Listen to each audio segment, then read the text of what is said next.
Welcome back to Oldham.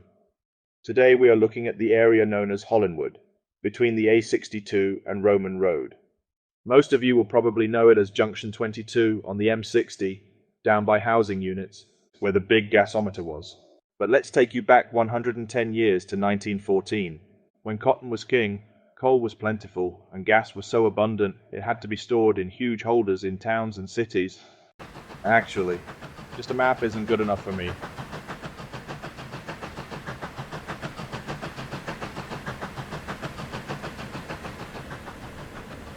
Welcome to Transport Fever 2.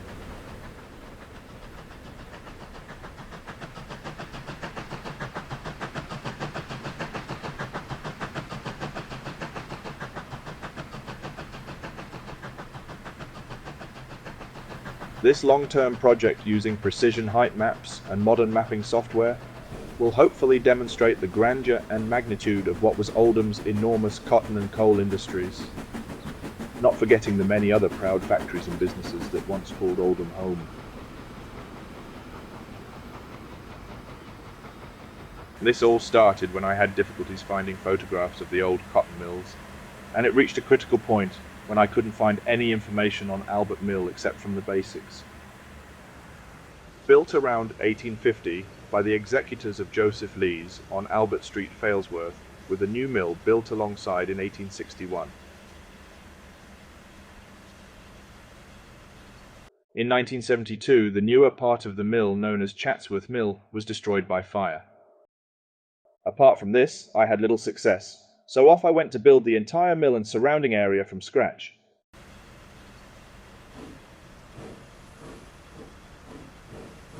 The Hollinwood cotton mill stands on Gas Street, now Mersey Road. Built in 1889, it would be demolished around 1933.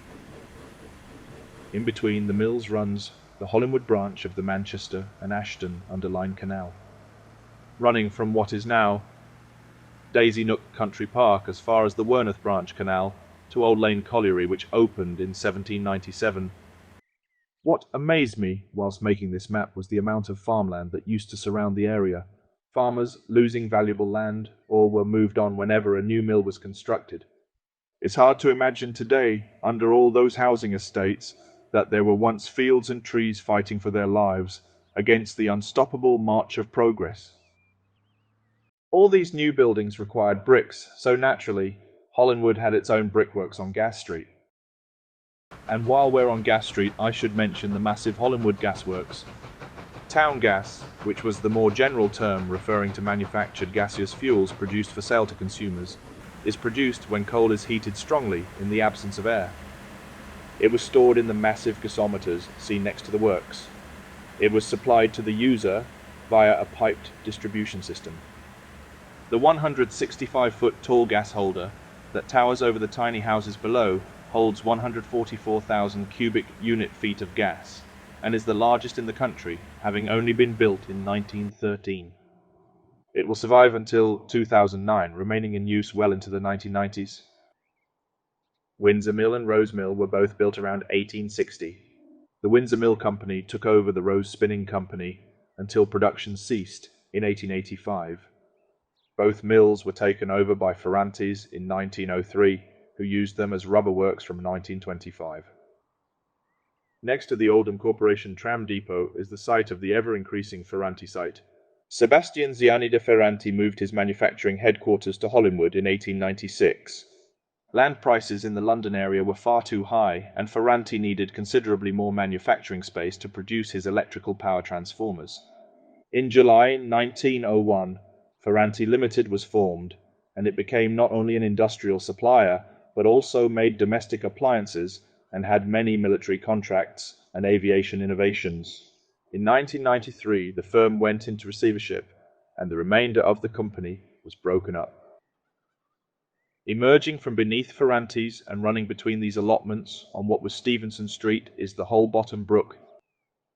It passes under the railway and joins the Moston Brook on its way to the River Irwell.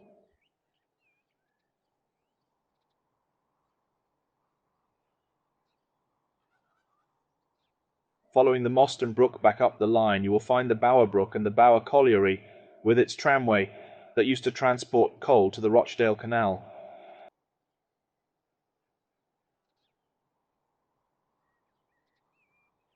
This process has been superseded by the arrival of the railways, and now sidings full of wagons can transport the coal many times faster than water ever could.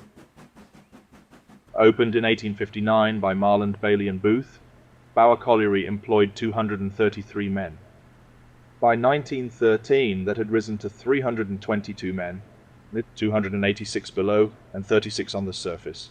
It would survive until 1923 when it closed, and became another part of Ferranti manufacturing. Those buildings still stand and are used by a newspaper printing company. Heading back down Bower Lane and under Hollinwood Station, on what today is called the A6104 Hollinwood Avenue, we arrive at Bradley Bent Basin, which is part of the branch from the Ashton Canal. This has now been completely obliterated by the M60 motorway. But on our map, we can follow the surviving waterway back to Lime Mill, opposite Windsor Mill.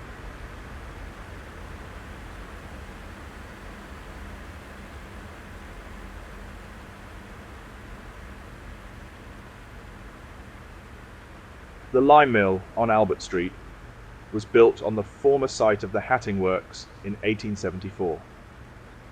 It ceased cotton production in 1934, and until its demolition, it was occupied by Danimac raincoat manufacturers.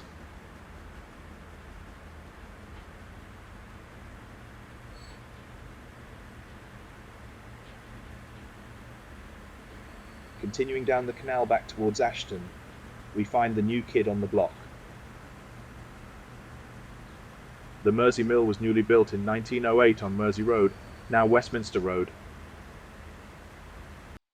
It ceased production in 1969 and was demolished soon after to make room for houses.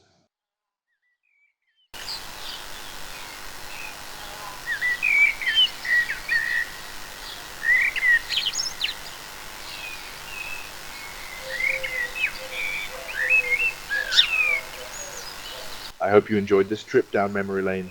Let me know in the comments if you'd like to see more content like this, or if you prefer the more traditional approach to the A to Z of Oldham Mills. Please like and subscribe, and I'll see you next time.